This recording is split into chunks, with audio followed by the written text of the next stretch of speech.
Hi. So today we'll be seeing a theory of Marx and its various criticism. So let's get started. हम देख सकते हैं Karl Marx ने हमें बताया सोसाइटी में कॉन्फ्लिक्ट होगा, बट वो किस बेसिस पे होगा? वो होगा इकोनॉमिक फैक्टर्स के ऊपर। वो ये कहते हैं कि सोसाइटी हमेशा रिच और पुअर के बीच में डिवाइडेड रहेगी। जैसे एक सोसाइटी है रिच वर्सेस पुअर, दूसरा सेक्शन आ जाएगा बुर्जुआजी वर्सेस प्रोलिटेरियट्स हियर। और इवेंचुअली वो ये कहते हैं कि सोसाइटी एक सोशलिस्ट कम्युनिस्ट सोसाइटी बन जाएगी, मतलब जहाँ पे ऐसी सोसाइटी जो क्लासलेस सोसाइटी होगी, जहाँ पे रिसोर्सेज सबके बीच में इक्वली डिस्ट्रीब्यूट होंगे। ये चीज़ उन्होंने अपने हिस्टोरिकल मटेरियलिज्म में भी बताया है। जैसा कि हम देख सकते हैं, सबसे पहले एंशियंट मोड ऑफ प्रोडक्शन, यहाँ पे सोसाइटी दो पार्ट्स में डिवाइडेड थी। पहला कि जिनके पास टूल्स थे, एंशियंट टूल्स थे जिनको यूज़ करना आता था।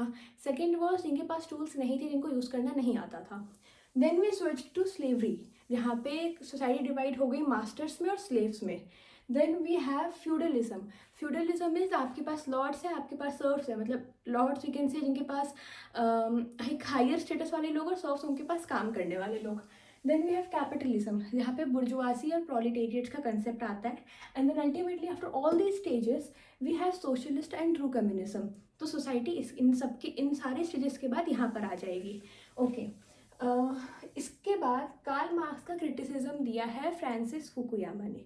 फुकुयामा कहते हैं अपने एंड ऑफ हिस्ट्री, जो उनकी वर्क थी एंड ऑफ हिस्ट्री, वो उसमें ये बताते हैं कि एक ऐसी सोसाइटी जो लिबरल कैपिटलिस्ट डेमोक्रेटिक है, वहाँ पे कोई भी कॉन्फ्लिक्ट नहीं होगा।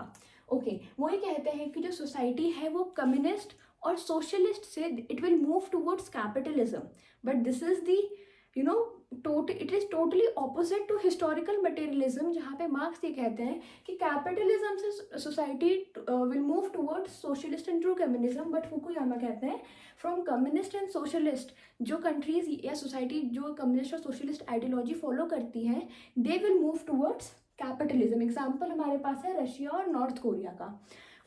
उसके बाद जो फुकुयामा कहते हैं तो डेमोक्रेटिक कंट्री है, तो डेमोक्रेसी का मतलब क्या? डेमोक्रेसी का मतलब ये है कि आपके पास फ्री स्पीच है, आपके पास इलेक्शन के राइट्स हैं, आपके पास पार्लियामेंट्री सिस्टम है।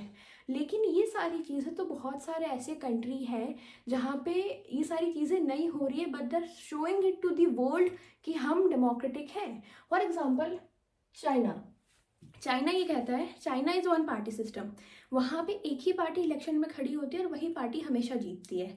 देन वी हैव रशिया अगर हम देखें तो हमारे इंडिया में इतने सारे प्राइम मिनिस्टर्स चेंज हो गए, बट रशिया में प्राइम मिनिस्टर कौन है? Putin. So do you really think कि वो डेमोक्रेटिक सिस्टम फॉलो कर रहे हैं? नाउ फुकुयामा का criticism is Samuel Huntington. Fukuyama को क्रिटिसाइज करते हैं सैमुअल हंटिंगटन अपने वर्क क्लैश ऑफ सिविलाइजेशन में। वो ये कहते हैं कि सोसाइटी में क्लैशेस होंगे, बट किस बेसिस पे? रिलीजन और कल्चरल बेसिस पे। वो अपने कहते हैं कि मॉडर्न टाइम्स में कल्चरल एंड रिलीजन रिवाइवल होगा। रिवाइवल मतलब जो उनके कल्चर, उनके रिलीजन के जो थॉट्स हैं, बिलीव्स हैं, आइडियोलॉजीज हैं, इट विल कम बैक, मतलब वो वापस आएंगी और ज़्यादा स्ट्रॉन्ग होके वापस आएंगी। वो ये कहते हैं कि लोग जो हैं they will accept modernisation but reject westernisation. Now modernisation and westernisation in one line, modernisation is changes in all spheres of the society, whereas westernization is changes only in the cultural aspect of the society. Now Samuel Huntington ये भी कहते हैं कि जो Islamic countries हैं they will destabilize Asia and to an extent world को भी Islamic religion या कंट्रीज डिस्टेबलाइज कर देंगी। So in simple words to sum up all these things, Karl Marx कहते हैं कि सोसाइटी में कॉन्फ्लिक्ट होगा, but only on the basis of economic factor.